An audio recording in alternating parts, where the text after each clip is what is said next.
Rajasthan Royals fourth team to qualify ప్లేఆఫ్స్కి IPL 2026లో ముంబై ఇండియన్స్ని ఓడించారు. కంఫర్టబుల్గా ఈవెన్చువల్గా ఓడించారు. అండ్ దాంతో వాళ్ళు దర్జాగా టాప్ 4లోకి అడుగుపెట్టేశారు. మెజారిటీ ఆఫ్ అస్ ఎవరు కూడా ఆర్ఆర్ క్వాలిఫై అవుతారని అనుకోలేదు సీజన్ ప్రారంభంలో. But they've done that, credit to them for that. And ఎంఐని ఓడించారు. అలాగే వాళ్ళది గెలిచేసిన తర్వాత పంజాబ్ కింగ్స్ ఇంటికి, అలాగే తర్వాత ఆడుతున్న కేకేఆర్ ఇంటికే. బట్ అఫ్ కోర్స్ వాళ్ళు ఎలాగో మ్యాచ్ ఓడిపోయారు.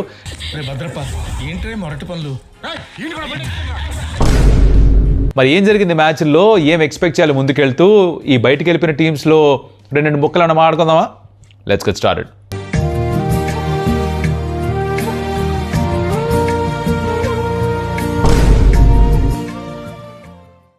Welcome to some tales. నా పేరు Kaushik. Finally we've got your top 4 teams IPL 2026లో. హమ్మయ్య అనిపిస్తుంది నాకు. అంటే లీగ్ ఫేజ్ అయిపోయింది, 70 మ్యాచ్లు అయిపోయి, ఇంకో 4 మ్యాచ్లు మాత్రమే, దాంతో ఈ సీజన్ అయిపోతుంది. హమ్మయ్య ఎందుకంటున్నానో తర్వాత చెప్తా, లాస్ట్లో చెప్తా, వెయిట్ ఫర్ మీ. ఎందుకో ఎక్స్ప్లెయిన్ చేస్తా. సరే, 2 మ్యాచ్లు జరిగాయి. దీంట్లో ఫస్ట్ మ్యాచే ఎక్కువ కాన్సిక్వెన్స్ ఉంది కాబట్టి దాంతోనే స్టార్ట్ చేద్దాం.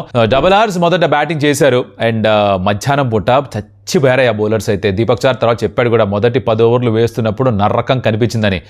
నేను ఐ బీన్ టు వాంఖెడే, మాకు మ్యాచ్ కవర్ చేయడం 2 మ్యాచ్లు కవర్ చేసాం అక్కడ. మధ్యాహ్నం పూట వెళ్ళినప్పుడు ఒక అరగంట షో చేస్తేనే గ్రౌండ్లో నుంచొని టీషర్ట్ తడిసిపోతుంది పూర్తిగా, అంత హ్యూమిడిటీ ఉంటుంది. ఒకటి గ్రౌండ్ మొత్తం ఇట్స్ కవర్డ్, లైక్ గాలి రావడం చాలా తక్కువ, లోపల ఒక ఓవెన్లో పెట్టినట్టుగా ఉంటుందన్నమాట పరిస్థితి. చెమట్లు కక్కేస్తూ ఉంటారు. ఇంకా దాంట్లో క్రికెట్ ఆడాలంటే నమస్కారం, ఫాస్ట్ బౌలర్ అయితే సలాం సార్, అంతకంటే ఇంకేం చెప్పలేము. అదే జరిగింది ఎంఐ బౌలర్స్కి అన్ఫార్చునేట్లీ. పాపం ఆర్ఆర్ వైభవ్ సూర్యవంశీ నుంచి రన్స్ లేవు, జైస్వాల్కు స్టార్ట్ దొరికింది.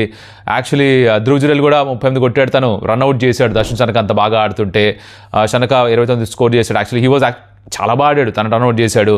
తర్వాత డాన్వన్ ఫెరేరా 18 మాత్రమే స్కోర్ చేశాడు. వీళ్ళు ఇంపాక్ట్ సబర్ దింపరా అనుకుంటుంటే జోఫ్రా ఆర్చర్ని పంపించారు, అదొక ట్విస్ట్. తర్వాత శుభం దూబే వచ్చాడు, తన పెద్దగా ఏం చేయలేదు, అప్పుడు పంపించారు ఇంపాక్ట్ సబ్ రవీంద్ర జడేజా. ఎందుకో ఏమిటో కూడా చెప్పారు తర్వాత మాట్లాడుతూ వాళ్ళ కోచ్ సంగకార గారు, ఎక్స్ప్లెయిన్ చేస్తాను అది కూడా. సో అలా ఈవెన్చువల్గా 205 స్కోర్ చేశారు వాళ్ళు. దీంట్లో ఇంపార్టెంట్ పర్ఫార్మెన్స్లు ఎవరివి అంటే కనుక స్ట్రైట్ అవే ఒకరి గురించే మాట్లాడతా. అండ్ ఆ ఒకరే హ్యాపెన్స్ టు బీ ఆర్ అమెరాన్, quiet performer of the match. Jofra Archer now ball తోటి బోల్డ్ అని మ్యాచ్ని గెలిపించాడు, కానీ బ్యాట్ తోటి ఈ మ్యాచ్లో చాలా ముఖ్యమైన రోల్ ప్లే చేశాడు. నౌ తనని నంబర్ 7లో బ్యాటింగ్ పంపించాడు. ఇన్ఫాక్ట్ శుభం దూబే ఉంటే కూడా తనని ఆపెట్టి జోఫ్రా ఆర్చర్ని పంపిస్తే తనేం చేశాడు, 32 స్కోర్ చేశాడు 15 బాల్స్లో, 3 6లు, 1 4, ఒక ఫ్లాట్ 6 కొట్టాడు. ఎంత ఫ్లాట్కి వెళ్ళిందో మిడ్ వికెట్ పై నుంచి.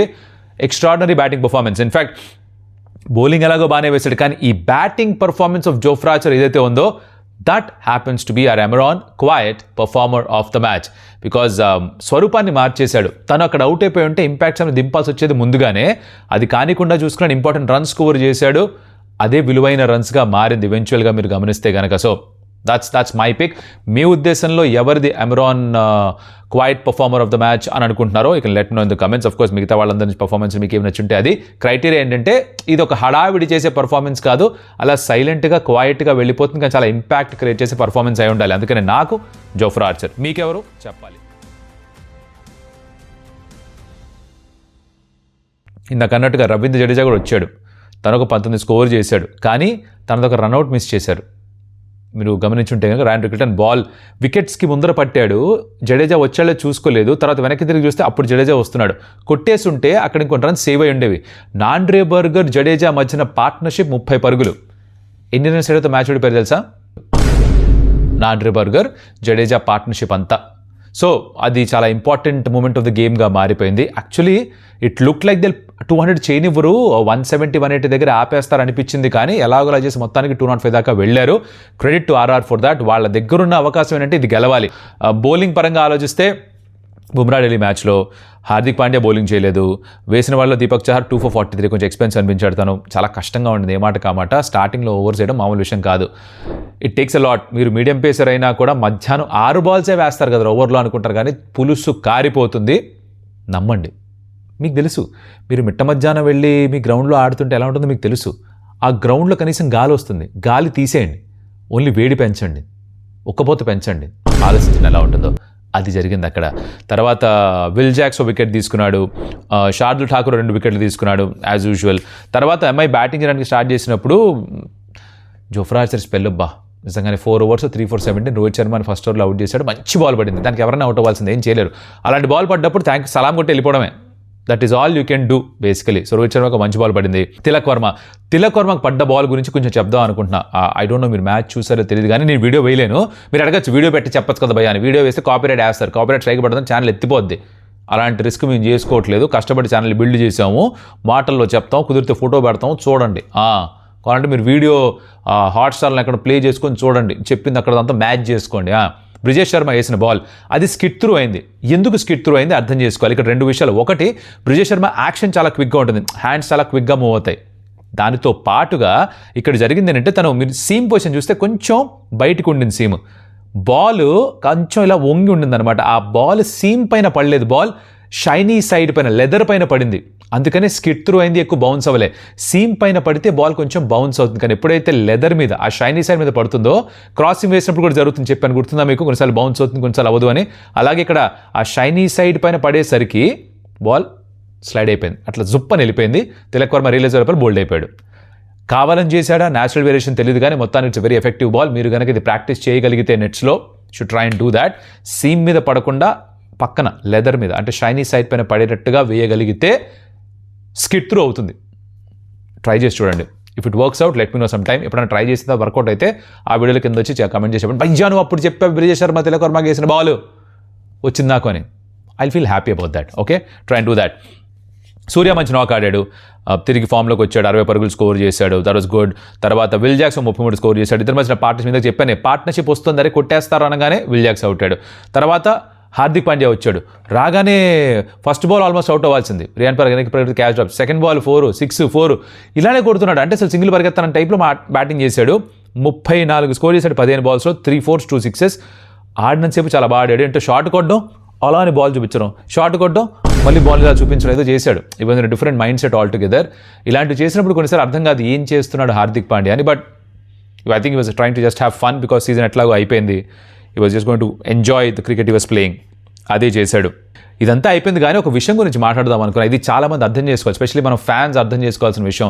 మీరు కనుక శార్దుల్ ఠాకూర్ ఇంకా రవీంద్ర జడేజా ఇద్దరి మధ్య జరిగిన బ్యాంటర్ చూసుంటే ఎంజాయ్ చేసి ఉంటారు. బికాజ్ శార్దుల్ ఫస్ట్ జడేజాని అవుట్ చేశాడు, తను ఎస్ అని సెలబ్రేట్ చేసుకున్నాడు. తర్వాత నో బాల్ అని అనౌన్స్ అయింది. జడేజా వెనక్కి వచ్చి తను కూడా సెలబ్రేట్ చేశాడు. తర్వాత 4 కొట్టాక మళ్ళీ సెలబ్రేట్ చేశాడు. That is good banter. Now అప్పుడప్పుడు కొంచెం సీరియస్ అయ్యి కాస్త తిట్టుకోవడం ఇవన్నీ కూడా ఉంటాయి, కానీ ఇలాంటి బ్యాంటర్ బాగుంటుంది. ఇప్పుడు ఇద్దరు మంచి ఫ్రెండ్స్, కలిసి ఇండియన్ టీంలో ఎంతో కాలంగా ఆడుతున్నారు కాబట్టి, అండ్ సిఎస్కేలో కూడా కలిసి ఆడున్నారు కాబట్టి మంచి ర్యాపో ఉంది వాళ్ళకి. అందుకని శార్దుల్ అలా చేసినా జడేజా నొచ్చుకోలేదు, జడేజా తిరిగి అలా చేసినా కూడా శార్దుల్ నొచ్చుకోలేదు. బ్యాంటర్ ఎప్పుడైతే చేస్తారో ఇలా అవతల వాళ్ళు నొచ్చుకోకుండా చేస్తే బాగుంటుంది. మనం ఇప్పుడు ఈ ఫ్యాన్ వార్స్ ఏవైతే చేస్తామో అది కూడా బ్యాంటర్ ఒక ఒక ఒక పరిధి దాటి చేయకూడదు. ఆ లోపల చేస్తే బాగుంటుంది. అది it is a lot of fun. మీరు వాళ్ళని ఎక్కిరించాలి, వాళ్ళు మిమ్మల్ని ఎక్కిరించాలి, కానీ అది పర్సనల్గా వెళ్ళకూడదు, అది బూతుల్లోకి వెళ్ళకూడదు. మనం ఎక్కడో ఆ లైన్ దాటేసి అది కూడా పర్లేదు అనుకుంటున్నాం, అది problem. That's definitely a problem. దాన్ని అడ్రస్ చేయాల్సిన అవసరం ఉంది, దాన్ని ఇక్కడితో ఆపేయాల్సిన అవసరం ఉంది. కానీ చాలా కష్టంగా అనిపిస్తుంది. ఐ థింక్ చేదాటి వెళ్ళిపోయినట్టుగా ఉంది అది. సోషల్ మీడియాలో అవ్వచ్చు, స్టేడియంస్లో అవ్వచ్చు, ఒకరి మీద ఒకరు వీడియోలు చేసుకొని ట్రోల్ చేసుకోవడం అవ్వచ్చు, చాలా ఎక్కువైపోయింది అని నాకు అనిపిస్తుంది. Should try and get to a healthy banter. I hope it happens some times. చూద్దాం ఎప్పుడు జరుగుతుందో. ఇలాంటివన్నీ పిచ్చి పిచ్చి కళ్ళు ఉంటాయి నాకు. సో అలా ఈ మ్యాచ్ అయితే పూర్తి అయిపోయింది, కంఫర్టబుల్గా గెలిచారు ఆర్ఆర్. ఇదిలా ఉండగా రెండో మ్యాచ్ అయింది. దీని పెద్ద కాన్సిక్వెన్స్ లేదుగా, ప్రాముఖ్యత లేదు ఈ మ్యాచ్ వల్ల. ఎందుకంటే మ్యాచ్ స్టార్ట్ అయిన 3 ఓవర్స్కే తెలుసు మనకి ఎట్టిపోతుంది, అది యూజ్ లేదు, ఇద్దరు ఎలిమినేట్ అయిపోయారని తెలుసు. జరిగింది ఏంటంటే మ్యాచ్లో డీసీ మొదట బ్యాటింగ్ చేస్తూ 203 స్కోర్ చేశారు, కేకేఆర్ 163 స్కోర్ చేశారు. 40 రన్ మార్జిన్తో డీసీ గెలిచారు. కేకేఆర్ ఇక్కడ వాళ్ళని ఫస్ట్ బ్యాటింగ్ చేయమన్నారు విత్ ద థాట్ దట్ ఒకవేళ కనుక ఆర్ఆర్ ఓడిపోతే మనకి ఎన్ని ఓవర్స్లో స్కోర్ చేయాలో తెలిసిపోతుంది, దాని తగ్గట్టుగా అటాక్ చేయొచ్చు నెట్ రన్ రేట్ కోసం అని ఒక ఆలోచనతో చేసుంటారు. చెప్పినట్టుగానే మ్యాచ్ 4 ఓవర్లు ఉండగానే అక్కడ అయిపోయింది, ఆర్ఆర్ గెలిచేశారు. ఈ మ్యాచ్లో కేఎల్ రాహుల్ బాగానే ఆడాడు, హాఫ్ సెంచరీ స్కోర్ చేశాడు, good season for him, right. Kuldeep Yadav బాగా బౌలింగ్ చేశారు ఫర్ ఢిల్లీ క్యాపిటల్స్, 3 వికెట్స్ తీసుకుని ఒక హ్యాట్రిక్ మిస్ అయింది. అభిషేక్ పోరెల్ బాల్ పట్టి సెలబ్రేట్ చేసే క్రమంలో బాలే వదిలేశాడు, హ్యాట్రిక్ వచ్చి ఉండాల్సిందే. I felt really bad for him. మరోవైపు చూస్తే అజింక్య రాయ్ ఒక హాఫ్ సెంచరీ స్కోర్ చేశాడు. బట్ అదే దాని పెద్దగా చెప్పుకోదగ్గ పర్ఫార్మెన్స్లు ఏమీ లేవు ఈ మ్యాచ్లో కూడా. And I really don't want to spend a lot of time here. బయటికి ఎలిమినేట్ అయిపోయిన టీమ్స్ ఏవైతే ఉన్నాయో ఈ రోజున వాళ్ళ గురించి లైట్గా మాట్లాడదాం. ఒకటి పంజాబ్ కింగ్స్, వీళ్ళు మొదటి 7 మ్యాచ్ల్లో 1 ఓడిపోక తర్వాత 7 మ్యాచ్ల్లో 6 ఓడిపోయి వాళ్ళే చేసుకున్నారు ఇది. ఐ థింక్ బౌలింగ్ కొంచెం టయర్డ్గా అయ్యింది మధ్యలో, చాలా సందర్భాల్లో మాట్లాడుకుని ఐ థింక్ కొత్త మనుషులు తీసుకురావాలి, కొత్త బౌలర్స్ని తీసుకురావాలి, ఫ్రెష్ బౌలర్స్ని తీసుకురావాలి, అది వాళ్ళు చేయలేదు. అక్కడ కాస్త పొరపాట్లు జరిగాయి.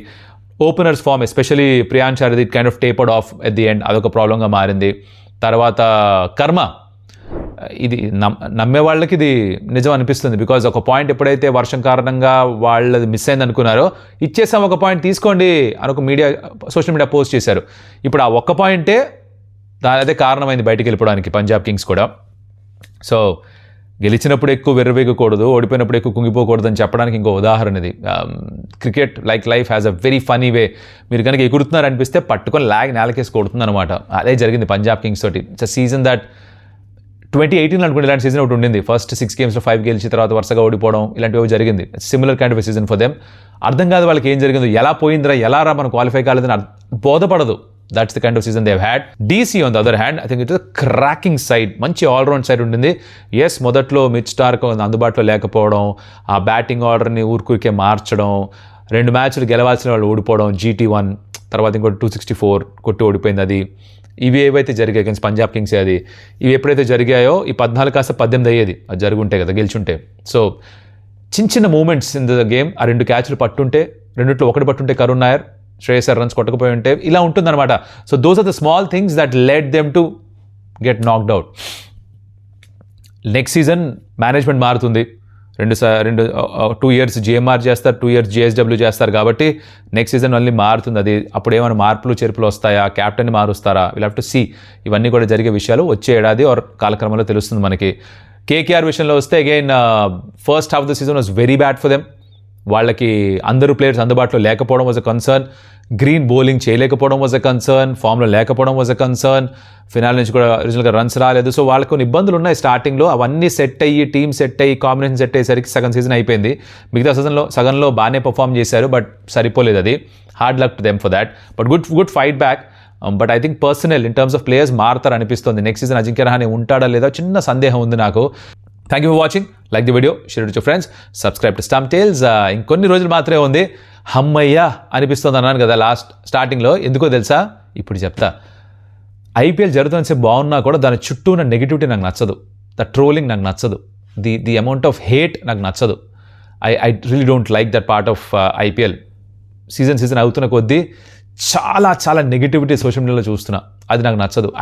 ఏ part of me is relieved IPL అయిపోతుందని. బికాజ్ అది అయిపోగానే అందరినీ వదిలేస్తారు. దీని గురించి కొట్టుకోవడం, తిట్టుకోవడం, బూతులు మాట్లాడుకోవడం ఆపేస్తారు. I'm really looking forward to that. So IPL అయిపోతే హమ్మయ్యా అనుకోవడానికి ఉంటుందన్నమాట. That's my feeling. You can let me know what your comments are. I'll see you in the next video. Adios, amigos.